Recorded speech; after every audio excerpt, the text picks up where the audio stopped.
Cumprimento a todos os que estão nos acompanhando aqui, com a paz do Senhor. Nós estamos iniciando mais uma escola bíblica dominical. Esta sendo feita através das redes sociais, através da internet. E nós convidamos a todos para que possamos orar, né, ao nosso Deus para iniciar este trabalho aqui de escola bíblica dominical. Então, oremos.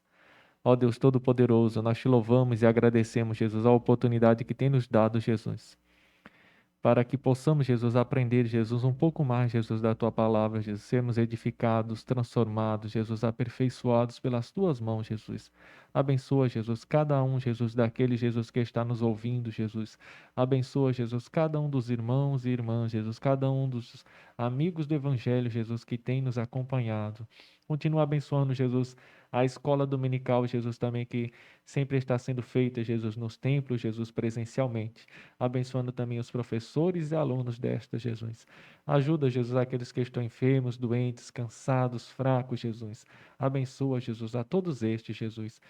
Ajuda, Jesus, a nossa fraqueza, a nossa fragilidade, Jesus. Dá força, Jesus, para que possamos continuar, Jesus, te servindo mais e melhor, Jesus. E nós te agradecemos por tudo quanto já tem feito, Jesus, em nossa vida. Amém. E para iniciar este trabalho, nós convidamos aqui, nós vamos convidar e ouvir aqui, dois hinos da nossa harpa cristã. O hino de número 212 e depois nós iremos ouvir aqui o hino de número 1º. O hino de número 1º e o hino de número 212.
valor, combatem contra o mal. Podes tu ficar dormindo, mesmo vacilante, quando atacam outros a Belial. Eu quero estar com Cristo, onde a luta se trava, no lance imprevisto, na frente me encontrar, até que eu possa ver na glória, se alegrando da vitória, onde Deus vai me coroar. Dá-te pressa, não vaciles, hoje Deus te chama para vires pelejar ao lado do Senhor. Entra na batalha onde mais o fogo inflama e peleja contra o vil tentador. Eu quero estar com Cristo, onde a luta se trava, no lance imprevisto, na frente me encontrar, até que eu possa ver na glória, se alegrando da vitória, onde Deus vai me coroar. A peleja é tremenda, torna-se renhida, mas são poucos os soldados para batalhar. Ó, vem libertar as pobres almas oprimidas, de quem furioso as quer tragar. Eu quero estar com Cristo, onde a luta se trava, no lance imprevisto, na frente me encontrar, até que eu possa ver na glória, se alegrando da vitória, onde Deus vai me coroar.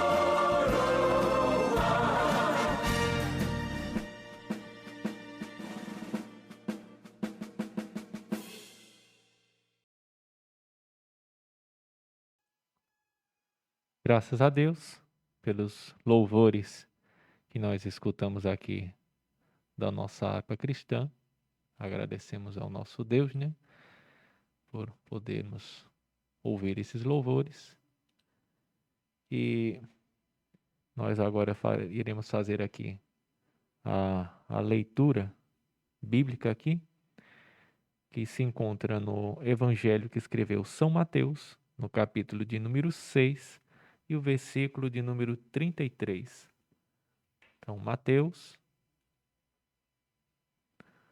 capítulo de número 6 e o versículo de número 33.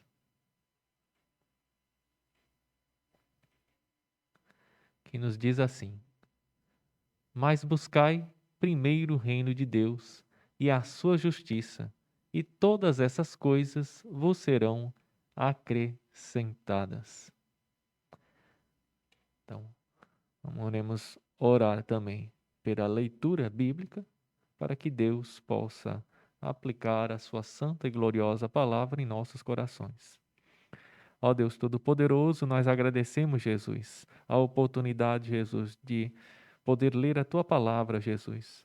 Que Tu possas aplicar, Jesus, a Tua palavra em nossos corações. Que Tu possas, Jesus, com a Tua palavra, Jesus, trazer, Jesus, o bálsamo, o consolo, o conforto, o remédio, Jesus, a vida, a sabedoria, Jesus.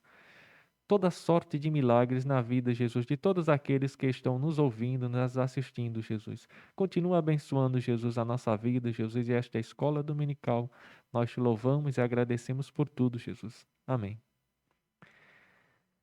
E nesta escola bíblica dominical de hoje, nós estamos na lição de número 7, que tem como título ou tema o ministério de Eliseu. O texto bíblico, o texto áureo, se encontra no livro de Segundo Reis, capítulo de número 3 e o versículo de número 11. Então, Segundo Reis, capítulo de número 3 e o versículo de número 11. E nos diz assim a palavra de Deus. E disse Josafá: não há aqui algum profeta do Senhor para que consultemos ao Senhor por ele? Então respondeu um dos servos do rei de Israel e disse: aqui está Eliseu, filho de Safate, que deitava água sobre as mãos de Elias. Segundo Reis, capítulo 3, versículo 11. A verdade prática nos diz assim: Deus usou e ainda usa seus servos para realizar milagres. Basta ter fé e confiança no Senhor, que Ele opera maravilhas. Então, nós vamos aqui hoje falar sobre o ministério, de Eliseu. Nós ouvimos aqui nas lições passadas sobre o profeta Elias, e Eliseu foi o sucessor, foi o discípulo, de Elias. E até na lição anterior nós já tivemos um vislumbre, de quem era Eliseu. Mas nessa lição nós vamos entender um pouco mais a profundo sobre quem é Eliseu e principalmente sobre algum dos milagres, o qual Deus operou através de Eliseu. A leitura bíblica em classe se encontra aqui no livro de 2 Reis, no capítulo de número 3, e os versículos, versículo 5, o versículo de 9 a 11, os versículos de 14 a 18, também 2 Reis, capítulo 4, do versículo de 1 a 7, e nos versículos de 38 a 41. Então, nós devemos fazer aqui esta leitura. 2 Reis, capítulo 3, e o versículo 5, nos diz assim: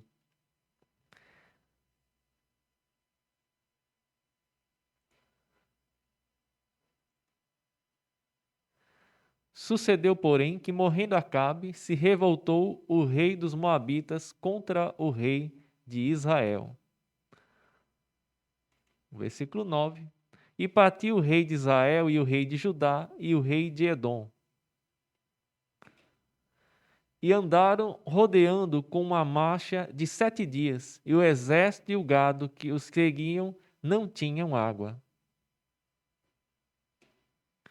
Então disse o rei de Israel: que o Senhor chamou a estes 3 reis para os entregar nas mãos dos Moabitas. E disse Josafá: não há aqui algum profeta do Senhor para que consultemos ao Senhor por ele?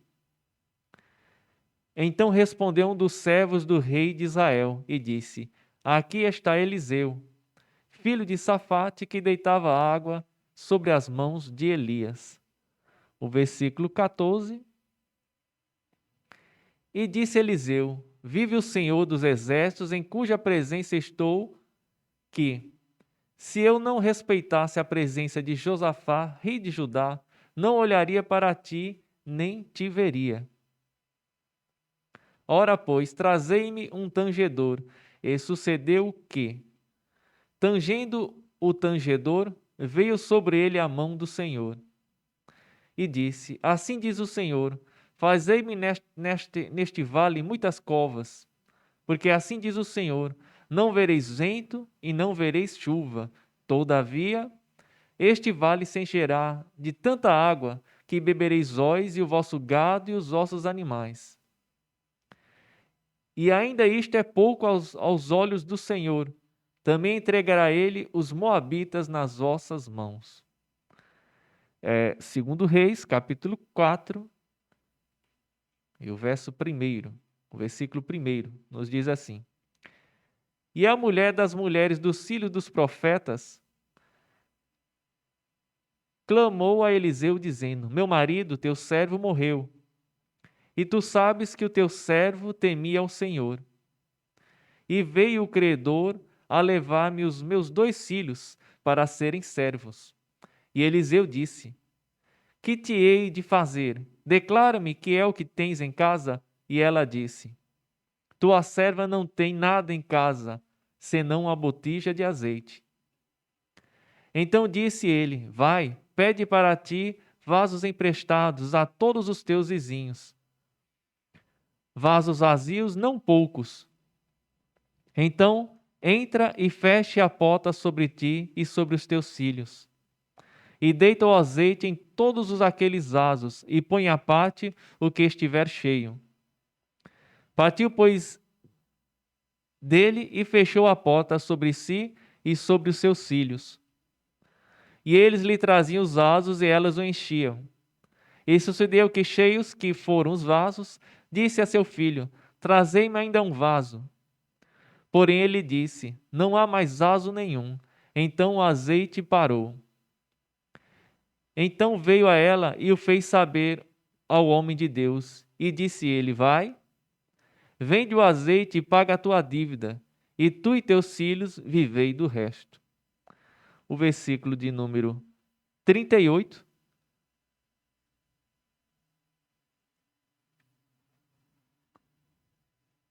E voltando Eliseu a Gilgal, havia fome naquela terra. E os filhos dos profetas estavam assentados na sua presença, e disse ao seu moço: Põe a panela grande ao lume, e faze um caldo de ervas para que os filhos dos profetas. Então um saiu ao campo a apanhar ervas, e achou uma parra brava. E colheu dela a sua capa cheia de coloquitinhas, tidas.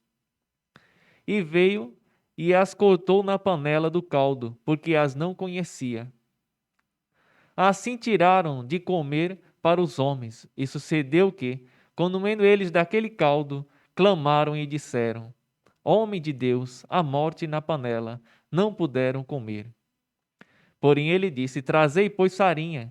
E deitou-a na panela e disse: Tirai de comer ao povo. Então não havia mal nenhum na panela. Glória a Deus pela leitura bíblica, uma leitura extensa, mas necessária para nós podermos compreender aqui aquilo que Deus tem para nos ensinar nesta manhã. A introdução nos diz assim: o ministério de Eliseu foi marcado por acontecimentos extraordinários. Nesta lição estudaremos sobre 3 deles: o milagre das águas que alagaram um vale sem que houvesse chuva, a multiplicação do azeite da viúva e a aniquilação da morte presente na panela de ensopado servido por um dos servos do profeta. Nos 3 eventos estão evidentes a fé, a obediência e a poderosa unção de Deus sobre o profeta Eliseu.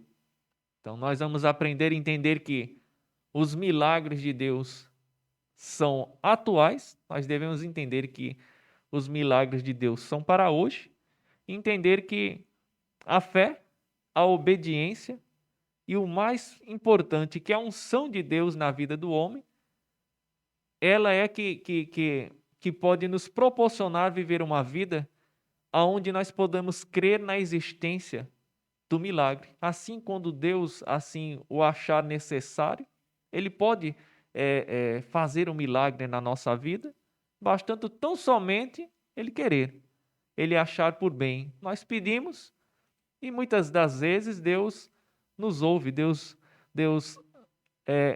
nos agracia com os milagres que Ele tem por nos fazer na nossa vida. O primeiro tópico nos diz assim: Eliseu salva 3 reis e seus exércitos. O primeiro subtópico é reis bons e maus. No período do reino dividido, houve uma alternância de reis bons e maus. Então, para resumirmos aqui, a lição nos diz que os reis eram bons ou maus, não no sentido da sua administração em si, porque muitas vezes há pessoas que são boas naquilo que fazem, seja na sua profissão, seja, no caso aqui, na administração de um país ou de um reinado. Mas a questão de bom ou mal é quanto ao relacionamento com Deus. Muitas vezes há pessoas que são boas pessoas no sentido de ético ou até moral, muitas vezes. Mas muitas vezes são pessoas que não têm o temor a Deus. Então, não são realmente boas. A verdadeira bondade vem do temor a Deus. E essa bondade que ele está falando aqui não é quanto à administração, não é quanto saber fazer alguma coisa, fazer bem alguma coisa, mas é quanto ao relacionamento com Deus. Então havia reis bons e reis maus, reis que adoravam a Deus e reis que praticavam a idolatria, que era um pecado gravíssimo, era uma ofensa direta ao Deus Todo-Poderoso. O segundo subtópico nos diz assim: 3 reis vão à guerra contra os moabitas. Jorão, rei de Israel, que como seu pai Acabe, fora reprovado pelo Senhor. Então, um dos reis era Jorão, que ele era do reino de Israel. Josafá, rei de Judá, considerado um excelente monarca em razão de promover a adoração ao verdadeiro Deus. Então, o primeiro era Jorão, rei de Israel, um rei que era mau, que seguia os caminhos de seu pai Acabe. Josafá, rei de Judá, que era um rei bom, no sentido de que ele buscava adorar a Deus, ele tinha um temor a Deus. E depois foi outro rei, que era o rei de Edom, que era um vassalo do rei de Judá, que era um rei gentil, incrédulo. Então nós vemos aqui como é interessante a ação de Deus, no caso, através de Eliseu. Deus operou, porque apesar de haver 2 reis que infelizmente, um era gentil, era incrédulo, era idólatra, e outro, apesar de ser judeu, mas ele também era idólatra. Mas havia um que tinha o temor de Deus. E Deus deu a vitória a todos os 3 por intermédio daquele que temia e servia a Deus. Então nós devemos entender que o temor a Deus, você temer a Deus, você obedecer a Deus, é o que a lição diz aqui: fé, obediência e a unção de Deus. Um homem que tem isso na sua vida, ele traz a bênção a todo o ambiente que ele está. O seu trabalho é abençoado se você é um crente fiel. O caso de José é evidente. Onde José estava era abençoado. Até na cadeia, quando colocaram a cadeia, ela tinha novos ares, apesar de ser um ambiente que não era um ambiente propício, mas o fato de um homem de Deus estar lá, até só a presença dele mudou todo o ambiente. A mesma coisa na nossa família, a mesma coisa em qualquer ambiente onde você esteja. O crente fiel, onde ele está, ele tem que trazer bênção, ele tem que trazer luz.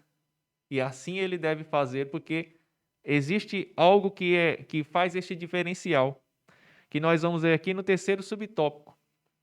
A predição de Eliseu se cumpriu. Então nós vemos aqui que a lição primeiro diz aqui, que quando os 3 reis iriam à guerra contra o rei de Moabe, chegou o ponto de as pessoas agora não ter água para beber. Os soldados, os animais. E o rei Jorão, que era um rei mau, era um rei que não temia a Deus, ele foi logo se lamentar. Ele foi logo reclamar. Ele logo esperou que ia morrer, que ia perder, que era o fim, que acabou tudo. Mas nós vemos que Josafá, ele foi diferente. Ele foi logo procurar onde estava. Será que não tem um servo de Deus, não tem um profeta de Deus, não tem um homem de Deus neste lugar? Jorão, esta é a diferença. A diferença de quem teme a Deus. Onde está alguém que teme a Deus, faz toda a diferença. E nós vemos outra diferença, que apesar de haver, como eu já disse, pessoas ímpias, incrédulas, idólatras, mas aí disse Eliseu, olha, em respeito, não a Jorão, porque se fosse por Jorão, Eliseu mesmo não teria ido lá trazer a palavra de Deus e operar nenhum milagre, né, através do poder de Deus. Mas disse em respeito a Josafá, ele foi e trouxe a palavra e fez o milagre através do poder de Deus. Então nós vemos como é importante nós termos um relacionamento, uma intimidade com Deus. Porque aí, apesar de nós não sermos nada diante do Todo-Poderoso, mas aquele que teme a Deus, ele ganha uma grande honraria, que é o respeito de Deus. Deus lhe ouve, Deus lhe dá atenção, mas é necessário você ter humildade, você ter o temor a Deus. Nós somos falhos, nós temos pecados como qualquer ser humano, mas Deus, aquele que tem o temor a Deus, nós vemos a diferença. Os dois reis eram judeus, eram da descendência de Abraão, mas um achou que era o fim, já tinha desistido, porque não tinha Deus. Mas outro, quando viu a situação, disse, vamos procurar, eu quero saber o que Deus tem a dizer desta situação. Ele só ia dizer que era o fim, se Deus dissesse que era o fim. Mas por quê? Porque ele colocava Deus em primeiro lugar. Ele adorava a Deus, temia a Deus. Então é isso que nós temos que ter em mente. Fazer como o rei Josafá. Tem algum problema? Não vá reclamar. Não vá dizer que, ou pensar que já acabou, que não desista do tempo. Agora coloque Deus em primeiro lugar. E nós vemos que Deus falou através de Eliseu. Disse que ia trazer agora águas, mas não ia ter vento, não ia ter chuva, mas a água ia aparecer um milagre. E disse que as águas já eram muita bênção. Você imaginar que Deus proveu água de uma maneira milagrosa, mas Deus disse que era pouco. Para Deus era pouco. Eu disse, isso é tão pouco. Então eu vou dar água e vou dar a vitória para vocês. Esse é o Deus. Esse é o Deus que nós servimos. Muitas vezes você pede e Deus dá além daquilo que você pediu. Este é o Deus poderoso, porque para Ele, aquilo que a gente acha muita coisa, mas para Deus é tão simples, porque Ele é todo poderoso, Ele tem todo o poder. Devemos continuar crendo nesse Deus que opera. Agora é necessário você precisar, logicamente, nós não buscamos só, não é o objetivo nem o desejo de Deus que nós venhamos a buscar a Ele somente nos momentos de dificuldade, obviamente não. Mas também, nos momentos de dificuldade, não podemos nos esquecer de Deus. Nós devemos estar sempre na presença de Deus. E quando vier um momento de dificuldade, Ele está sempre preparado. E como eu ainda creio, mesmo assim, mesmo quando a gente ignora Deus, nos momentos de bonança, muitas vezes desprezando a sua obra, muitas vezes desprezando a sua casa. E se a gente mesmo é alheio nos momentos de bonança, alheio ao Deus Todo-Poderoso, mas quando vier a dificuldade, a gente for buscar, Ele nos ouve. Mesmo muitas vezes nós buscando por interesse, mas Deus é tão bom que ainda nos ouve. Mas Ele quer algo mais de nós. Ele quer o quê? Um relacionamento mais profundo. Ele quer uma intimidade. Ele quer algo mais da gente.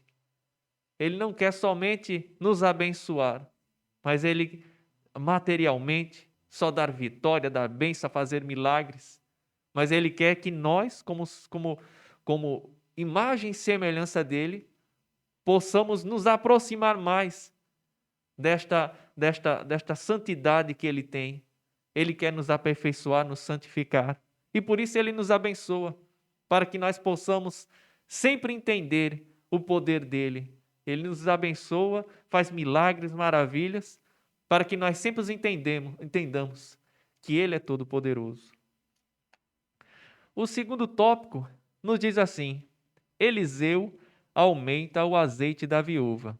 O primeiro subtópico: a situação das viúvas em Israel. A vida das viúvas nos tempos bíblicos eram bem difíceis, pois as mulheres daquela época dependiam dos seus maridos para prover-lhes o sustento. Então, o primeiro ponto aqui é ela explica que ainda hoje, obviamente, quando a esposa pede o seu marido, ela passa muitas vezes alguma dificuldade, principalmente quando não existe a possibilidade, que existe muitas vezes, da mulher ser amparada por uma pensão, por uma aposentadoria que o falecido poderia receber e ela vem a receber. Quando não acontece isso, ela passa muita dificuldade, mais dificuldade do que o normal. Mas quando a pessoa, no final, existe o amparo, muitas vezes, da Previdência, muitas vezes, hoje, o número de mulheres viúvas que passam dificuldade é menor do que no tempo do Antigo Testamento ou do Novo Testamento.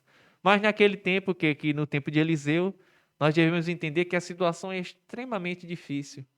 E uma mulher que tinha um filho, aí ela trazia ainda mais dificuldades sobre a sua vida. E ainda tinha outro agravante. Se o marido tivesse dívidas e ele viesse a morrer, as dívidas agora ficariam para a sua esposa. E nesse caso, a viúva, ela nem tinha forma de renda, e ainda ela herdou dívidas. Então ela nem tinha dinheiro, e ainda herdou foi dívidas em vez de herdar alguma coisa que fosse de valor. Então ela estava numa situação extremamente difícil, dificultosa. Então nós devemos entender, compreender a situação da viúva.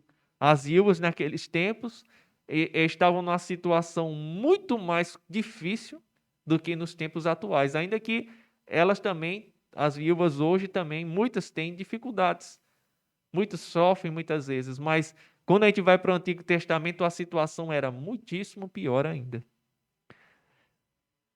O segundo tópico nos diz assim: uma única botija de azeite foi suficiente para Deus operar o milagre.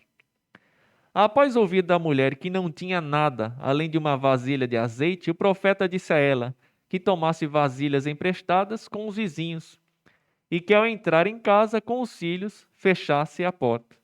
Então nós entendemos aqui, primeiro, e eu acredito que muitos irmãos já ouviram muitas mensagens, pregações, palavras, da importância da botija de azeite, da importância daquele pouquinho. Um pouquinho que você tem, mas é aquele pouquinho que é investido na fé em Deus. Muitos crentes hoje, muitas vezes, podem estar cansados, fracos, muitas vezes pensam até em desistir, não tem mais força para ir para a igreja, mas ainda tem um pouquinho de fé. Ele ainda não desistiu. Você ainda tem um pouquinho, só basta um pouquinho de fé. Este pouquinho de fé pode alavancar a sua vida espiritual. O pouquinho que nós temos, não importa em que sentido, mas quando ele agora, confiado em Deus, ele se torna muito, ele se torna suficiente. Ele vem a se multiplicar, a crescer. Agora, quando o pouco é colocado nas mãos certas, quando o pouco é administrado pelo Deus Todo-Poderoso. Nós vemos que tem gente que tem muito e muitas vezes o muito não rende, o muito não parece que não é suficiente. Por quê? Porque quando Deus entra no negócio, quando Deus está conosco, nós estamos num momento que muitas pessoas hoje, no Brasil e no mundo, estão em situações no sentido financeiro com pouco, estão no sentido espiritual também com pouco, mas o pouco que você tem, seja no sentido espiritual ou material, Mas Deus está dizendo, eu quero este pouco. Confia este pouco. E este pouco Deus vai fazer o suficiente. Este pouco Ele vai fazer muito. E vai ajudar você em todos os aspectos. E nós vemos que na vida daquela mulher, este pouco fez grande milagre. A lição aqui, o tópico ainda diz mais. A ordem era derramar em cada vasilha disponível o pouco de azeite que possuía e pô-las à parte à medida que ficassem cheias. Então ela tinha um pouquinho e derramava, mas não acabava aquele pouquinho. Deus ia multiplicando e multiplicando, e o pouquinho sempre, em vez de se acabar, que era a raciocínio lógico ou normal, ele se multiplicava e enchia as vasilhas vazias. Então nós, mesmo com um pouquinho, você tem algo para encher alguma vasilha vazia. Mesmo que você tenha pouquinho, nós podemos até puxar aqui para o trabalho, a obra espiritual. Muitas vezes você diz assim, eu tenho tão pouquinho, espiritualmente, materialmente, não importa. Muitas vezes tem tão pouquinho, mas alguém muitas vezes está seco, está vazio. E você pode multiplicar o seu pouquinho para ajudar a encher aquilo que está vazio e abençoar aqui toda a família de Deus. E a lição nos diz mais, e foi justamente o que ela fez. Quando acabaram as vasilhas, o azeite cessou, e ela vendeu o azeite, pagou a dívida e ainda pôde manter o sustento da família com o que sobrou. Então nós cremos, e eu creio, que Deus continua sendo o mesmo, que Ele ajuda os crentes, os seus servos, nas adversidades, nas dificuldades. Ele faz milagres diversos. A Bíblia diz que não viu um servo, o salmista, diz que não viu um servo de Deus mendigar o pão. Nós possamos até passar dificuldades, momentos onde a gente não tem tudo aquilo que a gente deseja. Não é isso que Deus disse. Deus não disse que a gente vai comer sempre aquilo que a gente deseja, mas Deus disse que nunca vai faltar o alimento. Muitas vezes você poderia até querer comer outra coisa, mas o que tem é aquilo, mas não falta o alimento. Muitas vezes possa não ser a quantidade que você esperava, mas vai ter. Deus vai cuidar. Se estiver apertado, mas busque a Deus, ore a Deus, e há centenas ou milhares de testemunhos que nós ouvimos ao longo da nossa vida cristã, onde Deus cuidava dos seus servos. Sempre ouvi muitos testemunhos onde Deus trazia a provisão àqueles que muitas vezes estavam desempregados, muitas vezes estavam endividados, muitas vezes estavam em situações difíceis, mas não deixava os seus servos, os seus filhos morrer de fome. Deus não permite, Deus não vai permitir. Se as coisas estão difíceis, confie em Deus, entrega este pouquinho, o pouquinho que Deus vai fazer muito e vai lhe abençoar. O terceiro subtópico nos diz assim: fé, obediência e família unida. Nesse episódio da multiplicação do azeite, percebe-se que a fé e a obediência são os ingredientes necessários para que as bênçãos divinas sejam abundantes na vida de quem crê. Primeiro, é necessário que aquele que se aproxima de Deus creia que Ele existe. A própria Bíblia diz isso. Você tem que crer em Deus. Crer em Deus não é tão somente dizer que Ele existe. Porque muitas vezes há um número muito grande de pessoas que dizem que creem em Deus, que acreditam em Deus, acreditam na sua existência. Mas crer em Deus, a fé, é algo mais do que somente dizer que acredita que Deus existe. Ele tem que ter um impacto na sua vida. Olha, eu creio em Deus, que muitas vezes eu prefiro levar um prejuízo na minha vida financeira, material. Muitas vezes alguém pode até estar dizendo assim, você está perdendo isso aqui, ó. por causa da sua fé, por causa por causa de manter um padrão da sua vida espiritual. Muitas vezes, enquanto no ambiente onde você está, as pessoas têm o costume de querer levar vantagem em cima dos outros através do engano, da mentira ou de outros artifícios, mas você, como servo de Deus, se mantém afastado destas coisas porque você sabe que você tem um Deus, esta fé que você tem não permite que você, não é que você, é uma coisa que sempre se ouve e nós devemos entender, separar isto. Quando alguém pergunta assim, por que você não faz isto? Não é porque a igreja não deixa, não é porque o pastor não deixa, não é porque alguém disse ou porque o que você pensa das outras pessoas. É porque você não quer desagradar o seu Deus. É porque você crê que esta é a maneira de agradar a Deus. Nas coisas mínimas, as coisas grandes. Por isso que aquele que serve a Deus, ele serve a Deus em qualquer situação. Ele não serve a Deus, a fé é isto. A fé não é aquilo que nós demonstramos publicamente. Porque o que nós demonstramos publicamente, aquilo que as pessoas nos veem, muitas vezes pode ser só a aparência. Aí eu faço aqui porque o pastor não deixa. Eu faço isso aqui porque a minha igreja não deixa eu fazer. Mas quando eu estou num momento onde ninguém está me vendo, onde eu acho que ninguém está me vendo, porque alguém está nos vendo. E nós sabemos quem é, que é o nosso Deus. Mas humanamente a pessoa se acha oculto. E a pessoa faz aquilo. Por quê? Porque ela não tem a fé.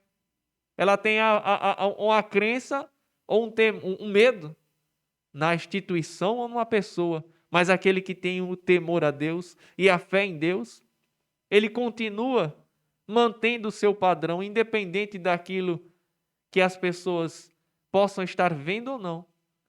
Isto é a fé. A fé não é somente eu crer que Deus pode fazer milagres e maravilhas. Isso é a verdade. Eu creio que Deus pode fazer milagres, maravilhas, prodígios, curar enfermidades, dar vida aos mortos, fazer grandes coisas. Mas a fé é mesmo quando Deus não faz aquilo que eu sei que Ele pode fazer na minha vida, mesmo quando Ele não faz, mas eu sou grato a Ele. Em tudo, nós somos vitoriosos, nós somos mais do que vencedores. Mesmo quando nós estamos numa situação desfavorável. É o caso de Jó. Jó, ele tinha fé em Deus quando ele tinha tudo, quando era um dos homens mais ricos daquele tempo. Mas ele continuou mantendo a sua fé em Deus, mesmo quando perdeu tudo. Perdeu os seus filhos, perdeu os seus bens, perdeu a sua saúde, perdeu os amigos. Mas a fé dele, a fé é isso. É você tem tudo, você crê em Deus. Você perde tudo, continua crendo em Deus. E além da fé, diz aqui a obediência. A obediência também é extremamente importante. Porque a fé e a obediência caminham juntas. Porque se eu creio que existe um Deus todo-poderoso, que me salvou, que enviou o seu Filho para me salvar, para morrer e salvar todos aqueles que nele creem em Jesus. Agora ele espera o quê? A nossa obediência. A nossa obediência é fruto da nossa fé. Quanto mais eu creio neste Deus Todo-Poderoso, no Senhor Jesus Cristo, mais eu sou obediente. Quanto menos eu creio, quando a minha fé não é profunda, eu não consigo ser obediente. Chegou Jesus a Pedro, a João e seus irmãos e chamou, venham ser pescadores de homens. Isso após eles verem não só a pregação, a palavra de Jesus, mas um grande milagre operado por ele. As duas coisas, uma palavra, uma pregação, um ensino que era incomparável e uma ação milagrosa. E eles creram de imediato. E o ato dele foi de quê? De obediência. Agora a obediência deles foram por quê? Porque eles tinham fé realmente de que Jesus Quando Jesus começou a falar que a carne dele era pão, era comida, e o sangue dele era bebida, e o povo muitas vezes indo embora, e muitas vezes escarnecido, e Jesus chegou para os apóstolos e disseram: vocês querem ir embora? Porque nem os apóstolos compreendiam, achavam aquela mensagem muito difícil de aceitar, de entender, de compreender. Mas eles tinham fé e obedeceram e disseram: para onde iremos nós?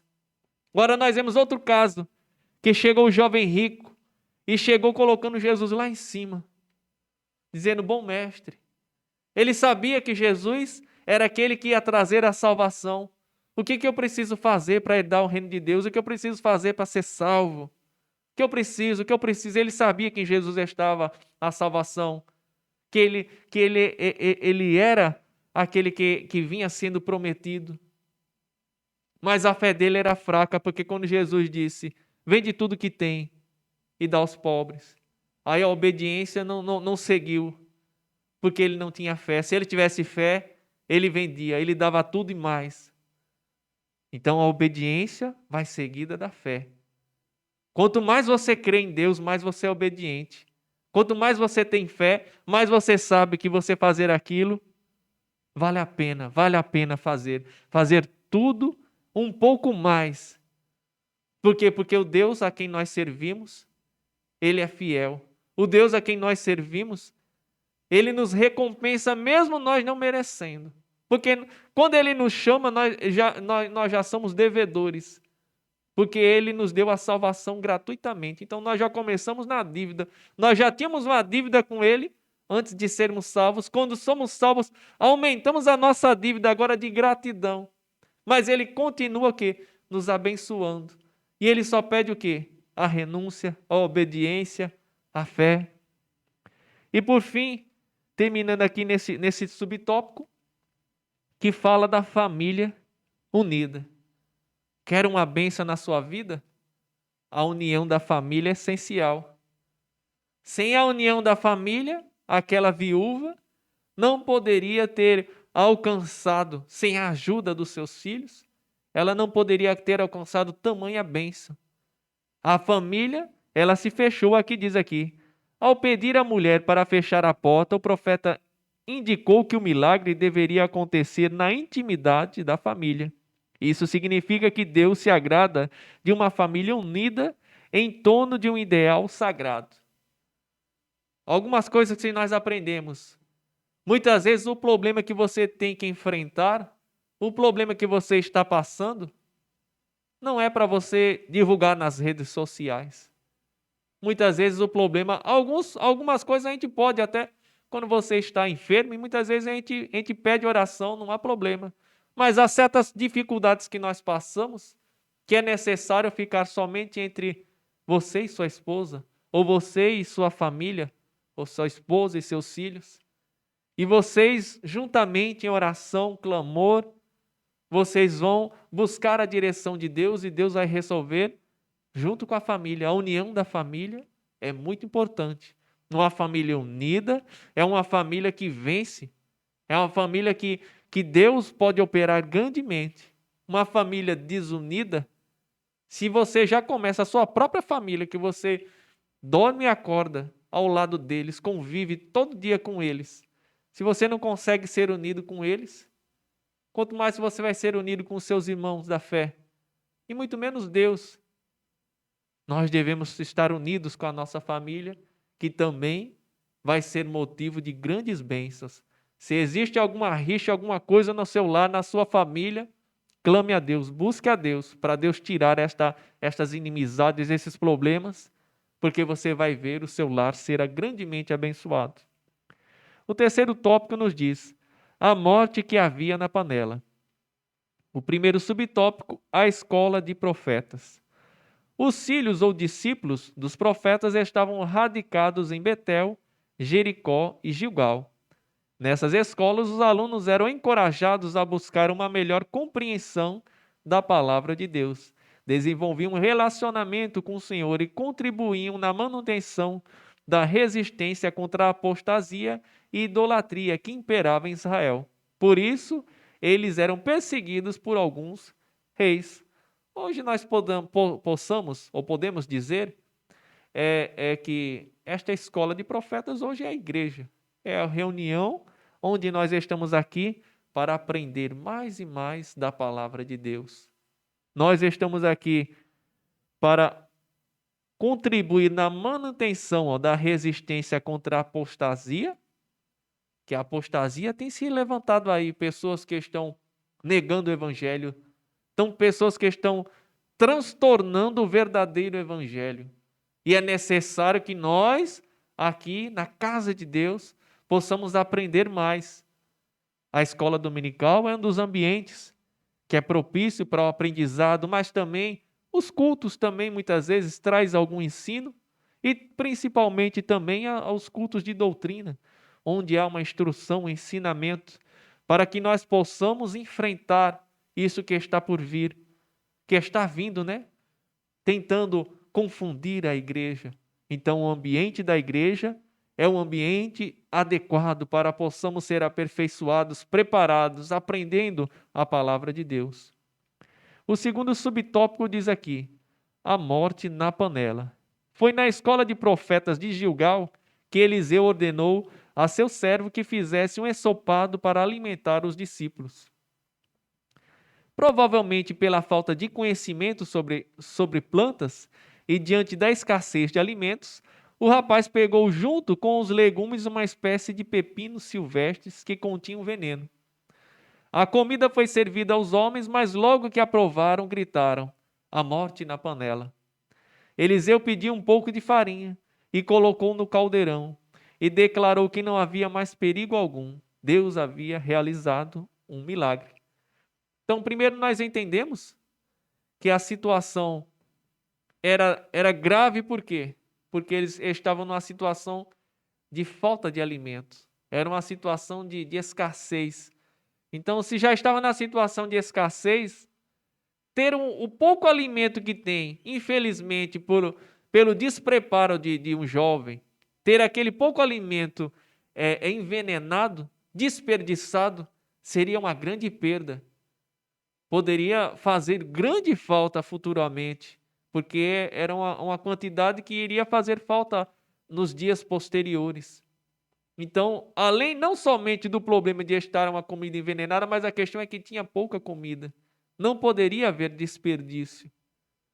Eles não iriam comer porque eles perceberam que aquele alimento, com certeza as pessoas mais experientes perceberam que foram colocado um ingrediente errado que trouxe veneno àquele alimento. Mas nós vemos que Deus não permitiu que houvesse o desperdício. Deus não vai permitir que aquilo que Ele lhe deu, muitas vezes até como da viúva, aquele pouco que você tem, Deus não vai permitir que muitas vezes os atrapalhos da vida, ou muitas vezes até a nossa falha como seres humanos, muitas vezes como aquele jovem, aquela pessoa que foi preparar e não soube preparar. Muitas vezes a gente quer fazer a coisa certa e muitas vezes, devido à nossa limitação, nós erramos. Mas muitas vezes Deus é tão bom. Quantas vezes você arrumou um problema, você criou um problema, que você é o principal ou o único culpado daquele problema na sua vida? Quantas vezes a gente tem um problema que a culpa não é do diabo, a culpa não é dos outros, a culpa é nossa. Nós criamos sozinho aquele problema. Muitas vezes pela nossa limitação. Muitas vezes até querendo acertar, mas nós criamos um problema muitas vezes. Por uma falha, uma falta nossa, um descuido.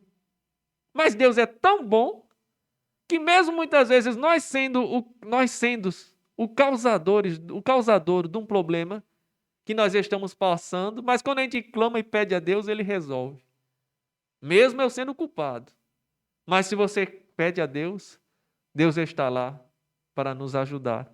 E nós temos algo também, continuando aqui nesta mesma passagem, a nos dizer, a falar, acerca do lado espiritual, que hoje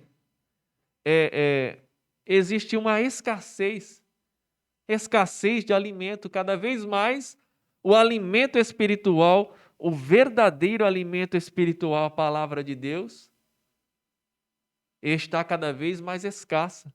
A palavra de Deus hoje é usada hoje de maneira errônea, de maneira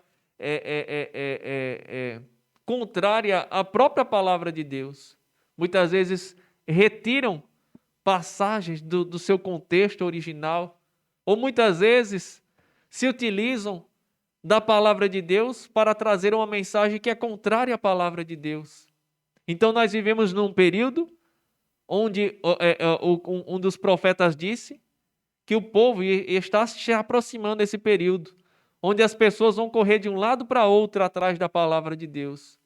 Graças a Deus ainda não chegamos no extremo, mas nós temos em cada vez momentos mais difíceis, onde as pregações são mais sobre o ego, sobre ter, sobre possuir, sobre conseguir. Pregações que muitas vezes, ensinamentos que algumas vezes começam a se afastar da palavra de Deus. E quando o alimento é escasso, e não somente a escassez de alimento, mas aí é onde eu quero chegar agora, é que muitos alimentos hoje estão vindo envenenados, envenenados com as heresias, envenenados com os falsos ensinamentos, envenenados com coisas diabólicas, coisas contrárias, completamente contrárias à sã doutrina, à boa palavra de Deus. O inimigo, muitas vezes, ele coloca este veneno e é necessário agora o povo de Deus estar atento. Nessa escassez de alimento, ou muitas vezes há o alimento, mas aí a pessoa vai procurar no local inadequado. Hoje, através das redes sociais, tem gente que está trazendo ingredientes para misturar no seu ensopado de muitos lugares. Pega na internet pastores, pregadores, igrejas de todo tipo e começa a pegar ingrediente de todo lugar. E depois ele quer misturar com aquilo que ele tem na sua igreja. Aí quando ele mistura aquilo todo, aí vez ou outra ele pega um ingrediente que é um ingrediente venenoso, que é um ingrediente que não é adequado à alimentação. Aí ele mistura aquilo tudo e depois ele pode vir até a morrer ou começa a passar a mal. Mas aí na nossa igreja, graças a Deus, nas assembleias de Deus, há muitos pastores, homens de Deus, e na nossa também, que nos doutrinam, que nos ensinam, que trazem o quê? A farinha. A farinha é a pura palavra de Deus, para que ela possa agora reverter o mal daquele alimento, daquele ingrediente pernicioso que muitas vezes pode entrar na sua alma, no seu coração, na sua mente, confundir a sua mente.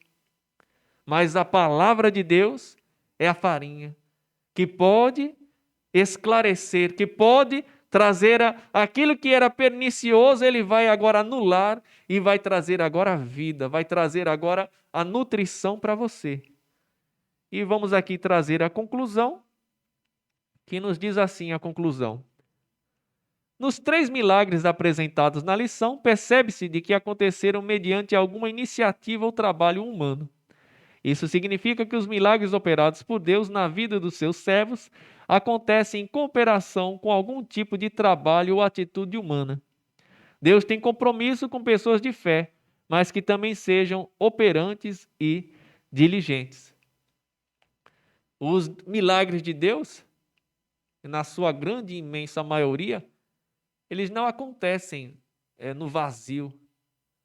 Eles não acontecem sem nenhuma interferência humana. Não quer dizer, obviamente, que o homem ele não tem nenhum poder para operar nenhum tipo de milagre. O homem em si mesmo. Mas Deus achou por bem e chamou o homem, deu esta bênção, esta honra de poder ser instrumento na mão de Deus. Deus escolheu precisar de você. Na verdade, Deus não precisava de mim e de você, mas Deus assim escolheu, pela vontade dele, precisar da gente.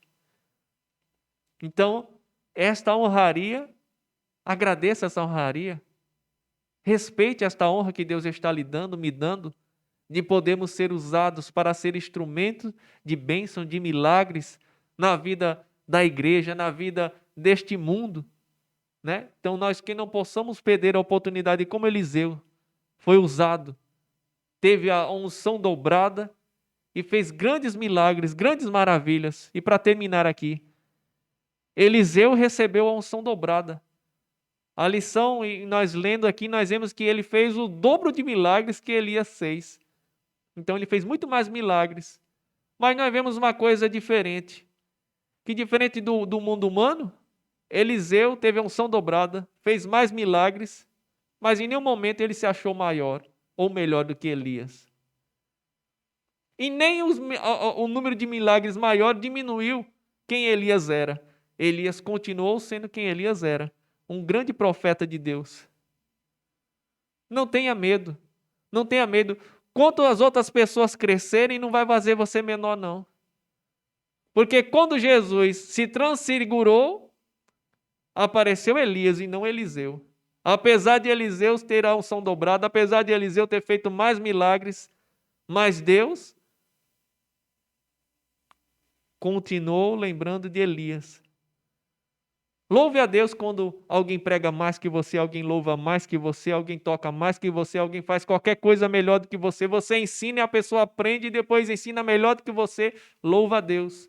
Porque nada disso vai lhe deixar inferior ou menor.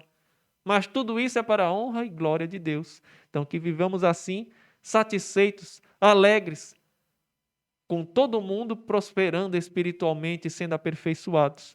Então agradeço a Deus a oportunidade de poder aqui ministrar esta escola bíblica dominical. Agradeço aqui ao nosso pastor pela oportunidade que foi me dada. Agradeço também aos superintendentes, ao presbítero Everaldo Lopes e ao diácono Glauco pela confiança. Agradeço a todos que estão nos ouvindo aqui nesta escola bíblica dominical. E vamos terminar este trabalho orando ao nosso Deus. Ó Deus Todo-Poderoso, nós te louvamos e agradecemos, Jesus, a oportunidade que tem nos dado. Continua, Jesus, abençoando, Jesus, os teus filhos e os teus servos, Jesus. Continua, Jesus, dando saúde àqueles que estão enfermos, adoentados, hospitalizados, Jesus. Jesus, abre as portas de emprego, Jesus, abençoa, Jesus. Dá o sustento, Jesus, àqueles que carecem e necessitam da tua ajuda, Jesus. Dá força àqueles que estão fracos, cansados e abatidos. Abençoa cada um, Jesus, daqueles que estão nos ouvindo, nos escutando, nos assistindo. Nós te louvamos e agradecemos por tudo quanto já tem feito e ainda irá fazer na nossa vida. Amém. E a paz do Senhor a todos os nossos irmãos que têm nos acompanhado até agora. Amém.